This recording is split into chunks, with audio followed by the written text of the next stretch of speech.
yung pag-aaralan natin ay makikita natin dito sa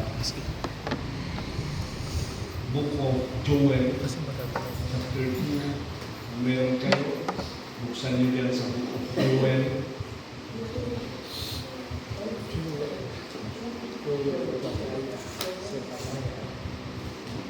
Joel chapter 2 sa Old Testament yun. Joel, Amos, Obadiah, Joel, Namay, Kanahon, Makakok, si Panay, Hagay, si Karaya, Malakay. Kaya maganda yung memorize ninyo para madali. Yung mga electronic Bible, makita lang agad yun. Pero gusto kong ibasa ito, no? Pero gusto kong tumayo tayo. And I'll be reading verse 12, Joel chapter 2, verse 12. Therefore also now, said the Lord, turn ye even to me with all your heart, and with fasting, and with weeping, and with mourning. And rend your heart and not your garment, and turn unto the Lord your God. For he is gracious and merciful, slow to anger, and of great kindness, repenteth him of the evil. He who knoweth if he will return and repent, and leave a blessing behind him, even a meat offering and a drink offering unto the Lord your God. Blow the trumpet in Zion, sanctify a fast, call a solemn assembly, gather the people, sanctify the congregation, assemble the leaders, gather the children, and those that suck the breast. Let the bridegroom go forth of his chamber, and the bride out of her closet. Let the priests, the ministers of the Lord, weep between the porch and the altar, and let them say, Spare thy people, O Lord, and give not thine heritage to reproach, that the heathen should rule over them. Wherefore should they say among the people, Where is their God? Pray tayo. Panginoong Diyos, basbasan niyo po ang inyong salita sa amin para maintindihan namin ito. Ikaw magpaliwanag, Panginoon, paliwanag mo sa amin para maging maliwanag yung salita at makita namin yung application niya sa aming buhay. O po, Panginoon, kailangan namin salita mo. Kaya hindi ito salita ko, yung salita namin, na tao lang, salita mo ito. Kaya ikaw din ang may kakayang magpaliwanag. Gamitin mo po ang iyong anak at Panginoon.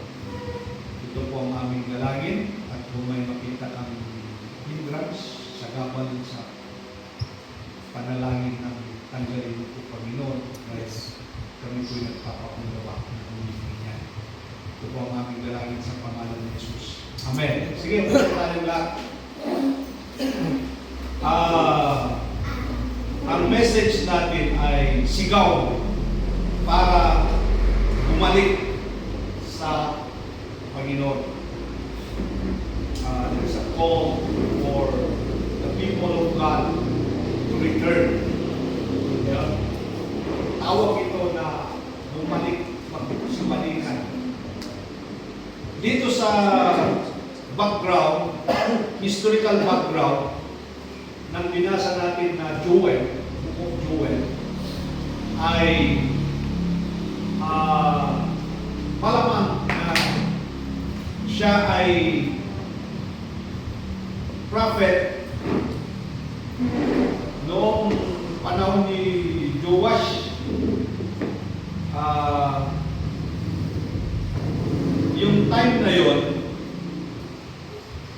may problema sa bansang Israel. No? At kailangan na mapagsabihan ang mga tao ng Diyos.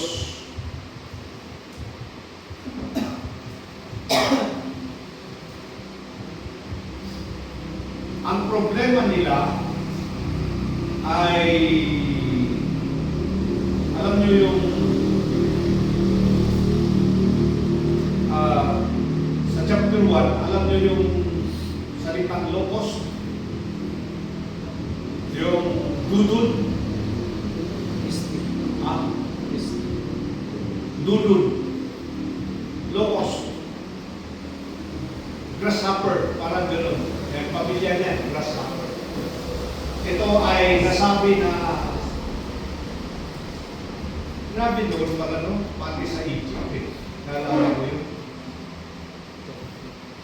Ginagamit ng Diyos yan para magbigay ng parusa sa bansa, isang bansa. Itong mga ito, cluster ito, marami ito. Parang bee, parang bubuyog na magkasamang mga ito, tapos pupunta sila. Alam nyo pala, kahit kawayan, pag yung pinuntahan ng mga ito, ilang sandali lang, matutumba yung mga kawayan sa tigas ng ano nilang kakainin. Yun.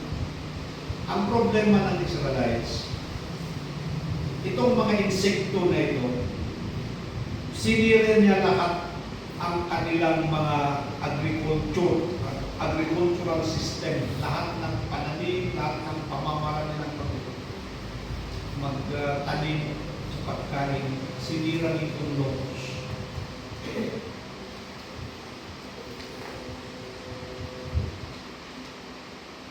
Anong makakain?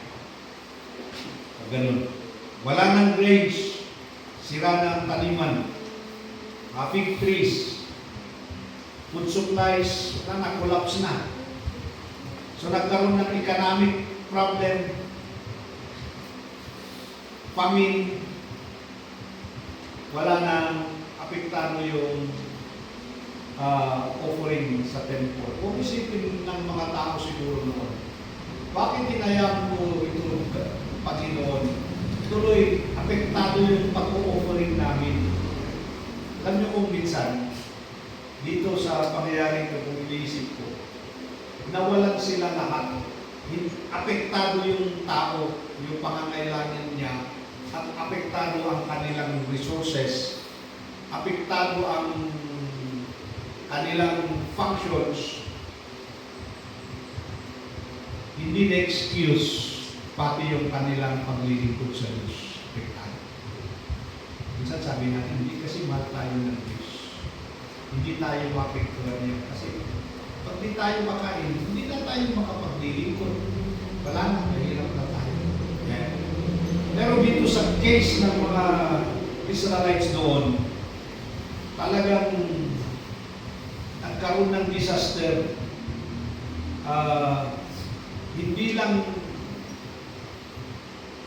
Hindi lang ito natural na problema parang nangyari na.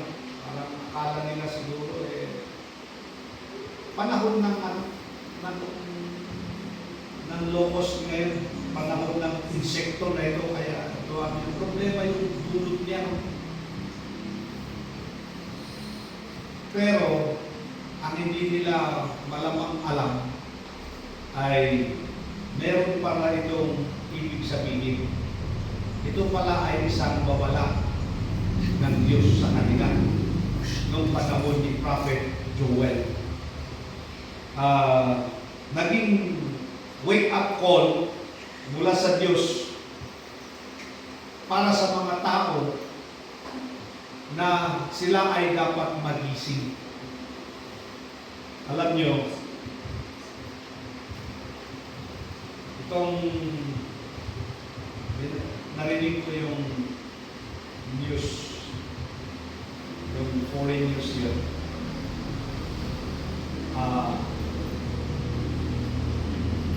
Pinaliwanag niya doon na ang matindi dito ako naliwanagan patungkol sa World War. Akala ko ang World War, paggera dyan ay patungkol lang sa kung sino ang may malakas na armas. Hindi.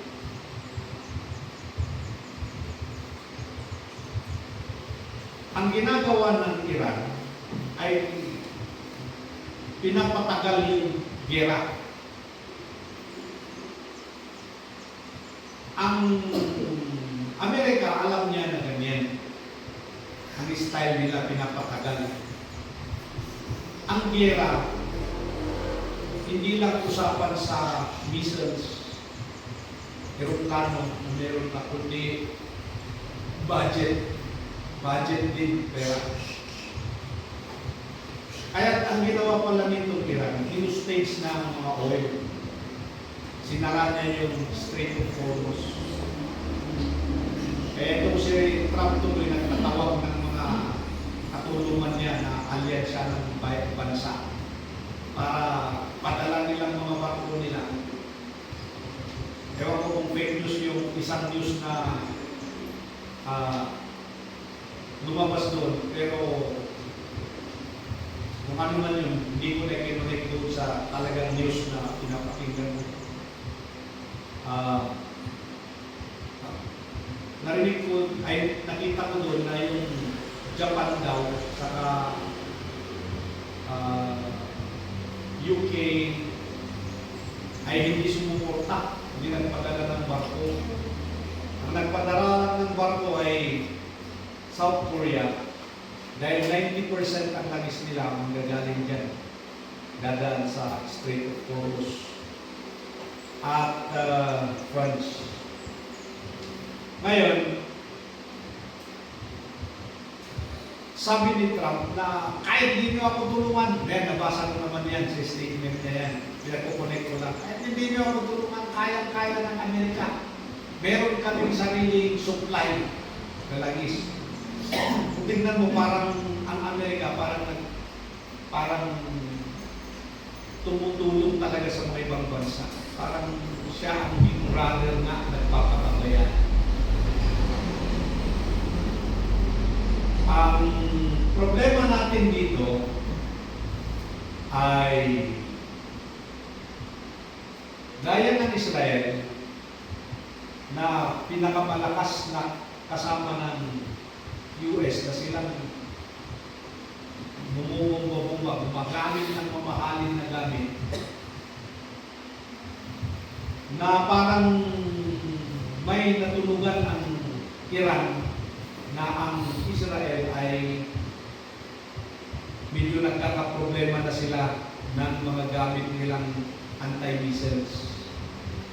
Kaya itong nakahuli-hulian lang, ang ginagawa ng Iranians ay volume yung kanilang pinapalipad na mga drones, mga missile na walang kwenta, murang-murang missile na basta may lumipad na doon para gamitin ng mga Israelites itong mga mamahalin nilang anti-missile.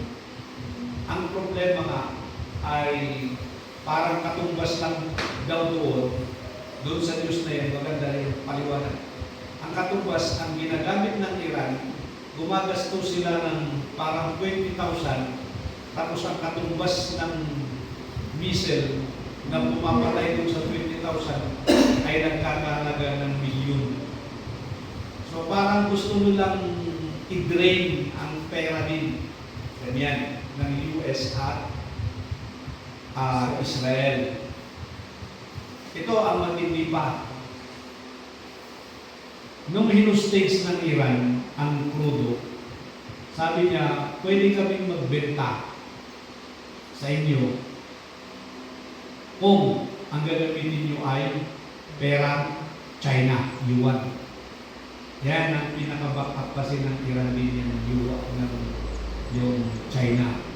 So gusto nilang patayin din ang pera na dolyar. Ibig sabihin yan, pag mangyari yan, manghihina rin economically ang US. Ngayon, yan ang parang partial na masabi ko lang, kaya lang naman na yung discuss ko. Yung effect niyan ay paano yung mga bansang apektado? Kagaya natin na Pilipinas na umaasa tayo ng langis. Kaya sa akin, sabi ko, maramdaman dito ngayong April. Dahil ayon sa nabanggit noon na 51 days, 51 Oh, days lang yung reserve. April, midweek ng April na maubos yun. Kung naubos yung supply natin, sabi nga, kahit mag 500 ang 1 liter ng crudo, walang problema. Meron at meron bibili dyan. Yung mga importante kasi mahalaga ng transport. Bibili niyan. Ang mahirap yung wala na supply na crudo. Kung sakaling nagmatigasan, dyan sa bandar sa may Strait of Hormuz, at wala nang dumating, di ano ngayon ang bibilihin ng tao, maging useless ang pera. Anin mo ang pera, hindi mo naman makain yan. Walang mabili. So, ang laman dito, yung mga may taniman. Katunayan, sabi ko, para kung si Raul, para sa akin lang naman. Sige, kung sakali ba. Bumili ako ng kamote, kasi matagal lang kamote. Sabi ko, alam ko naman yung buhay ng panahon, maalala ko yung during, bata-bata pa. Umuwi ako dyan sa Ambulo. At Maluyaw, nakita ko yung buhay ko, nakarinig ko. Kaya bumili ako, kung mahal, yung 10 kilos, 500. Kaya sabi ko, kasi yun lang ang pera ko lang tayo, pabalik Philippines yung iba. Sabi ko, next week ulit, bili pa ako ng isa. Kasi sabi ko, biniro ko si RJ. Ito, pang 15 to 20 days namin. Pero alam ko, matuloy kang uwi, pang 5 days lang ito. Kaya, kailangan damihan. Alam niyo, itong mga ganito na nangyayari. Kung ano-ano nang pinagtatanong ko doon sa friend ko. Galing kasi yung friend kong sumagot ng magpaliwanag. Nagtawag niya sa akin, partner na. Ngayon, tinanong ko siya, sabi ko, anong part nito? Yung tungkol sa connection sa mga sinasabi ng Bible. Pinaliwanag niya sa akin, sabi niya, alam mo, mag-base ka doon sa mga Christian noon, first century ng mga Christian. Sila, wala sa kanila yung pre-trib, wala yung mid-trib, yung mga tribulation theological. Basta sa kanila, hinihintay nila yung pagbalik ni Jesus. Dami niyang reference, dami niyang mga doon. Ang mga Christian doon, naghihintay. At alam nila na may mga sa mga verses na kwan, alam nila ng church ay papasok talaga sa hirap para makita nila ang kakayahan ng Diyos. Kasi kung hindi papasok sa hirap ang church at ang tao ng Diyos, hindi nila makita yung kakayahan ng Diyos. Kaya parang sa dami ng usapan namin doon, nag-blurred na nga yung paningin kong nagbabasa eh. Oo. Ilang oras akong nakaupo. Parang lumalabas na sila ay mid-tribulationist. Parang papasok ang church sa half-tribulation. Ngayon, anong pinagsasabi ko dito? Kung sakali sabi ko, ay na, kung mag-uumpisa, di, buhay talaga, kailangan tinitignan ka kayo. Sabi ko kay Mrs. kung nga, napapatulala ako kung pumasok si Mrs. Akala mo hindi ako nag-iisip kung ano, nakatingin ako doon, ano tinitignan ko lang, ano may tayo dito? Tinitignan ko yung mga kamulit, ano? Kung kailan pa naman pumasok itong problema, pasabot. Mahirap magtanim. Tinitignan ko yung manok, sabi ko, dinis ng Panginoon ito, manok. Kasi sunod-sunod sila na nito, ang dadami pa. Ito na lang paramihin para kung sakali, yun na lang i-trade. Yung siguro yung kalabasa na ayaw kong kainin, kakainin ko na. O, pagdating ng time na yun, pero grabe, balik sa lakad-lakad mo. Maghanap ka ng kainin mo, dalhin mo yung manok mo, saan yung kalabasa eh. Ikaw na nga kailangan, dalhin mo doon. Train mo doon. Pero alam niyo yung point dito. Kung nangyayari man ng mga ganito, nagsasalita rin ng Diyos. Kahit ko ito kinuwento, dahil halos similar dito sa panahon ni Joel. Itong panahon ni Joel, walang makain dahil sinira ng locust. Dito, may banta dahil sa gera. At sa prophecy, talagang magkakagera. Yan. Kaya ibig sabihin, pag dumating yung mga ganitong problema sa ating buhay, mag-isip-isip tayo. Hindi ito ang design ni God sa lupa na tayo ay magkagulo-gulo, kundi ito ay bunga ng kasalanan. Ngayon, dito tayo, mga kapatid, para gaya ng tao ng Diyos noon na sinisigawan ni Joel, na ang sigaw sa kanila ay akonto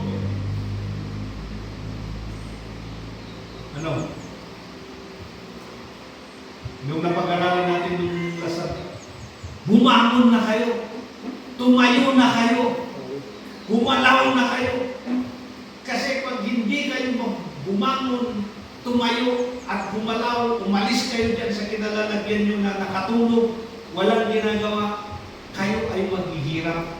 Dahil ang Diyos ay meron siyang gustong gawin. Eh tayo, anong gustong gawin natin? Heto din, may sumisigaw din sa atin. Asa, naririnig mo yung boses? Wala kang naririnig, dito lang sa pulpit. Pero itong nangyayari sa atin ngayon, sigaw yan. Nagre-re-echo yung salita ng Diyos na ating binasa. Itong Jewels. Ang nangyayari kasi sa mga Christian that time, nawala ang kanilang resources agricultural kasi drain din sila spiritual. Yan ang condition nila. Ang Juda, lalo ang Juda, dyan nang galing ang Panginoong Jesus. Ito naging spiritually complacent. Parang naging relax na. Ito ang malaking kalaban ng isang Kristiyano, yung complacency. Kaya na, binibiro ko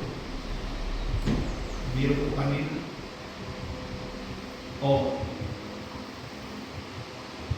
Nagbigay ni God ng blessing sa atin. Bless ka rin. Biro ko kayo ito. Nag-bless yan, ang sasakyan. Pero bili ka na ng kumot yan. Baka kukumutan na natin ang sasakyan natin. Sabi ni Sister Rose, sana daw, paparada niya rin yung sasakyan niya, hindi naman daw palaging lumalabas. Ngayon mo lang ma-realize na hindi ka palaging lumalabas dahil mahal na ngayon ang crudo. Pero walang maisip na mahirap lumabas nung kayang-kaya ang crudo. Yan mga part ng wake up call natin. No? Ngayon ma-realize mo, kaya mo palang pumunta doon sa Arpasig na hindi ka gagamit ng sasakyan. Si Mrs. Kaka nung Friday, umuwi siya, walang sasakyan niya. Galing pa lang mag-discarte, nakiangkas doon hanggang sa may concentration dating babae na nagbumoto. Hanggang sa circle, tapos naglakad papunta dito.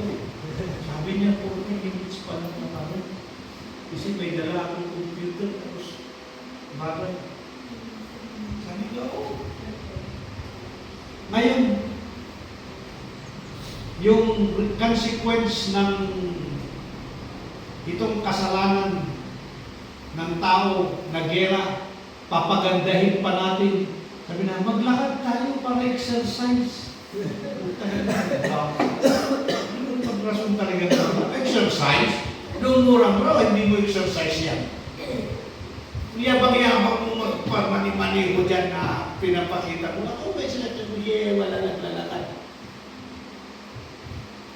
Ngayon, ang mahal-mahal na, maglakad ka na, exercise. Pero hirap na hirap ka sa totoo lang. Yung dating naglalakad, tinatawanan ka ngayon. Sabi niya, ano ba yan? Hihingal-hingal ka dyan.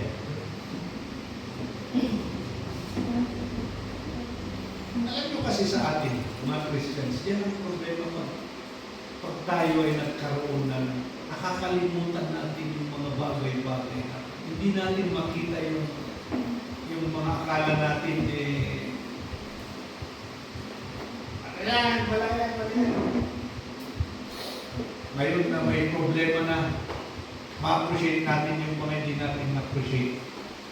Ganyan ang pagiging ugali ng Kristiyano na pag maayos yung sitwasyon, hindi niya nakikita yung dapat niyang gawin. Diba? Ako, nag-walking ako, bumalik ako, nakita ko, umikot pa ako, sa oras, kaninang umaga man naman. Dati-dati pag Sunday morning, hindi ko na ginagawa sa kasunod. Ginawa ko na kasi gusto ko bumalik yung stamina ko. Sana man lang lumakas konti, kahit hindi nung dati, pero at least malakas ako maglalakad-lakad. Prepare na. Pero nung walang ganito, no? Parang walang satanas, ano? Yan ang problema natin, yung magiging relax tayo na Christian. O sige, relax tayo pa. Hindi mo alam. Ito na pala yung start, halimbawa with tribulation is, halimbawa lang, no? With tribulation, kung sakali, nag-umpisa na yung ibig sabihin 3.5 years. Magra-rapture na, kukunin ng Panginoon. Ang kanyang katawan, tayo na talagang sumampalataya. Anong ginagawa natin? 3.5 na lang ang lamig na.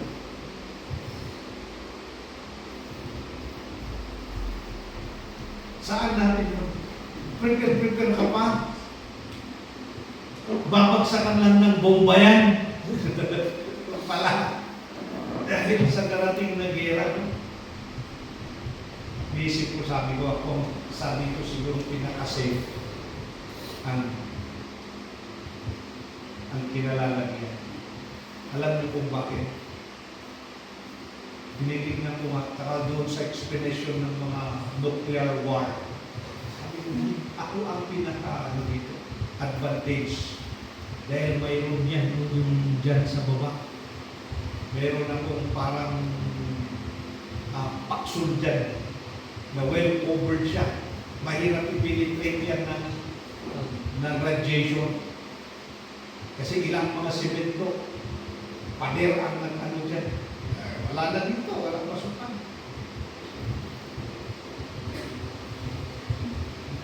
Masyadong wild yung pag-isip mo. Ayan mga halimbawa. But you know what? Wala yun. Kahit safe ka dyan. May safe mo yung katawan, pero yung hirap na mararanasan. Kaya pinakamaganda pa rin ay gawin na yung nararapat na gawin. Ngayon na. Sabi, now na. Amen. Lingkod na. Gumising na. Ito ang sigaw sa atin ngayon. Sumisigaw na. Huwag maging kumplasan.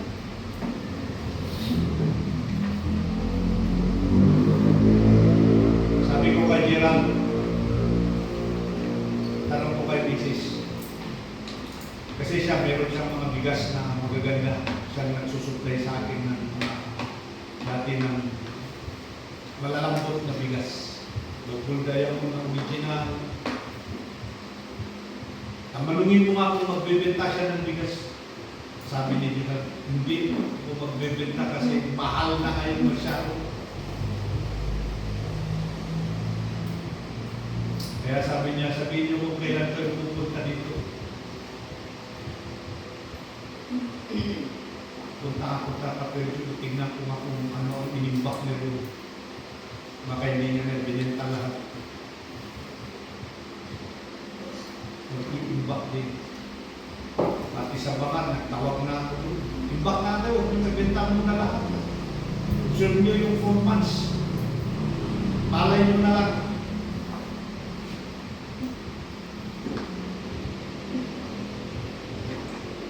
Kung sa physical ang sinasabi ko, socially, ay huwag tayong maging complacent o kaya huwag tayong pa-easy-easy. Yan pala ang ibig sabihin natin. Huwag kang pa-relax-relax. Ganun din, higit sa spiritual natin. Kasi maya-maya, wala, sira lang lahat. Itong mga tao noon, panahon ni Joel, ito ang problema nila. Religious sila, but not truly devoted. Paano na lang, parang pachil-chil na lang na paglingkod.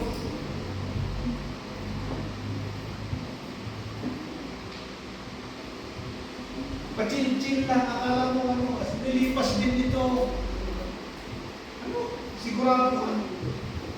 Lilipas din. Mamaya, makita mo na dyan yung may misil daw na pinagmamalaki ang tira na mahirap pigilan yung gigewang-gewang na misil. Mahirap na malitik na kwan. Ako, ano yung mga lumalabas. Mamaya, nakita mo dyan, sabi na, pasabugin nila ang mga base ng Amerikano dito. Alam nyo ba na second na kung saan marami ang base ng Americans? Philippines. Una ang Japan.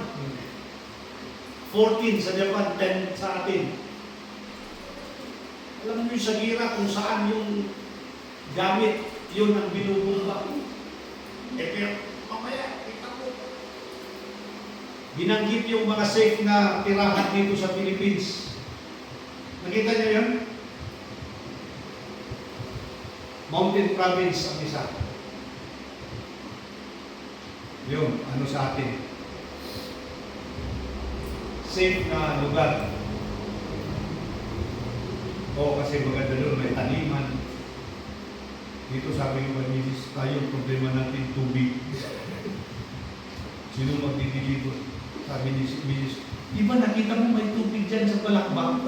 Yung sir, igiba doon. Hindi imagine ko, ano? Paano ako ganito? Mag-iigib. Nung panahon ko ng kabataan natin, ganyan lang yung balong puno na dalawa ng layo nakikipan mo, papabaka pa doon sa tapos iakyat mo. Parang pinipicture ko ako na nag-iigib. Eh, huwag naman sana umabot ng ganyan mo.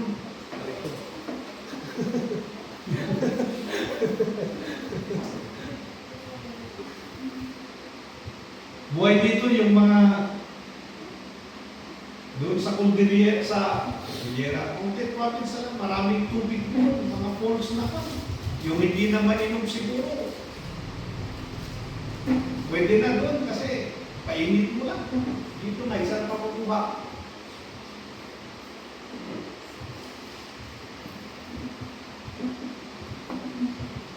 Anong naging problema natin?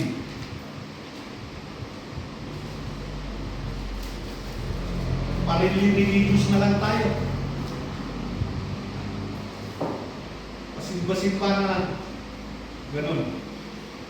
Uy, hindi ganon. Yan ang naging problema. Outwardly worshiping but inwardly far from God.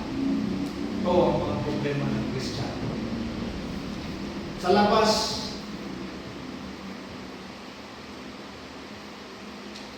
pupunta tayo sa simbahan. Paglabas ng simbahan, hindi man lang tayo makapag-share. Na-share nyo ba mga kaibigan mo? ano ba tayo yung, anong ibig sabihin nun? Proactive ba tayo na yung talagang tayo ang gumagawa para magkaroon ng pagkakataon sa kaibigan at sharean mo siya ng gospel? O ano na lang, pag may time, kawawa, maraming kawawa dahil lang sa pagiging ganitong pa-religious na lang tayo. Ito ang sigaw, umisin ka. Umalis ka na sa dati mong ginagawa. Umilos ka. Kasi ang patunay na hanggang dito lang tayo sa church, ang patunay dyan ay na wala tayong ginagawa ay sa loob natin hindi siya talaga gising, hindi talaga makatulog. Tulog yung loob. Kung po yan. Kaya yung call niya dito sa binasa natin, no? Anong sabi niya? Anong ginigising ni Joel sa kanila? Binanggit niya, kayong mga elders, kayong mga nagpapadide, kayong mga pare, pare dun, mga ministers, sabi niya, bakit binanggit? Diretsuhan, inisa-isa ni Joel, walang exempted. Gising kayo. Bumalik kayo sa Diyos. Yan ang tawa, ang call ni Joel. Bumalik kayo sa Diyos. Ibig sabihin, pati yung mga pare. Kasi inadresan yung mga ministers, yung mga pastors. Actually, alam nyo lang yung pat nito nung nag-aaral ako. Para hindi ko na ito masyadong inisip naman eh. Kundi napaisip ako sa kalagayan ko eh. Grabe. That time mga leaders, ako, anong ginagawa ko? Kayo, leaders din kayo. Leaders kayo, di ba sabi ko nun, itong church na ito, hindi ito yung church na sabi ko na yun, hindi ito yung church na para maipon tayo, magsimba tayo, magtawag at dadami tayo. Hindi. Itong church na ito ay tuturuan natin ang bawat isa para sa ganun ay matuto at maging instrumento ng Diyos, maging leader. Kaya hindi ako interesado sa kung gaano karaming dalhin mo dito. Interesado ako doon sa may testimony mo na meron kang mga nasulwin sa Diyos. At kung i-bless ng Panginoon, madadala mo. Susama siya sa iyo ng pusa. Ganun. At pupunta dito at makarinig ng salita ng Diyos. Doon ako interesado. At dyan din interesado ang Diyos. No? Na-bless na lang tayo na mayroon tayong chapel. May kapilya tayo. Sa galuwang na ito, hindi naman ibig sabihin na kailangan punuin ko, punuin mo. Dahil ang Diyos ang may isip niya, pupunuin niya kung gusto niya. Ang pinakamalinaw sa atin ay tayo nandito ay gising na gising at magpagamit tayo sa Diyos. Hindi yan? Magbahagi tayo ng salita ng Diyos. Hindi tayo pa-spiritual na ano dyan. We are leaders. Leaders to lead. Naintindihan natin. So, pisahan na natin. Pisahan na natin na gumalaw. Gumalaw-galaw. Mga makabuluhang galaw.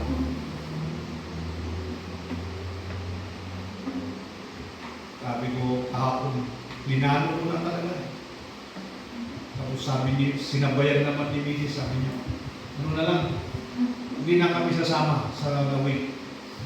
Gamitin na natin yung kulong-kulong. Kayo na lang pupunta. Sabi ko, nagsalita yung commander. Malay ko, Holy Spirit, ginamit ng Diyos. Salita sa akin. Sabi ko, sige, binasingan mo yan. Kukumutak mo na talaga ito. Ano na lang, kung talagang may budget, grabe. Punta ka ng lawig ngayon. Balikan mo, alam mo balikan niya na ngayon yan. 1,800. Kasi ang presyo times 2 times parang 1 point something yung nag-add eh. Hindi lang na-doble yung presyo. Humigit pa sa doble. Kaya i-multiply mo yung dating crudo mo na 6 to 700. Yung 1.2 to 1.4. Eh ano yung mas plus pa?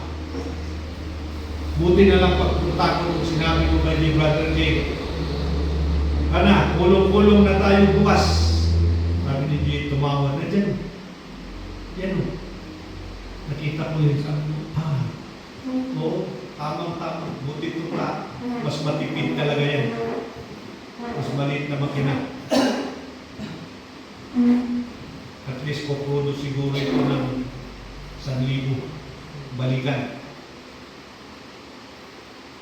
Punta doon.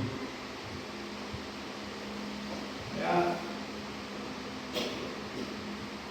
nagcha-challenge din tayo kumilos, ano?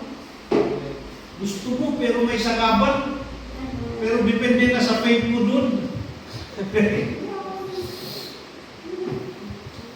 Gusto ko Lord, pero ang dami mo pa pero. Dapat wala na. Sige Lord, gusto ko. Bahala ka na kung anong mag-solve. That time, sabi ko may solusyon pa. Ang ganda ng itinigil.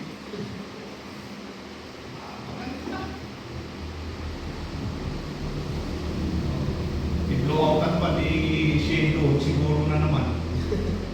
Gaan kami doon. Pwede. Tuloy ang ligaya, tuloy magtingkod, hindi problema ang krudo, God provided. Basta gusto mo, gusto natin. Amen? Amen.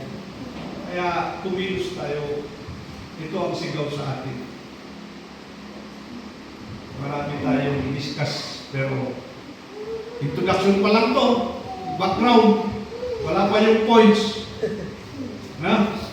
Ng Jewel. Sana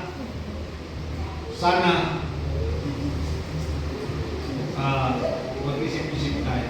Hindi natin alam itong nangyayari. Amen?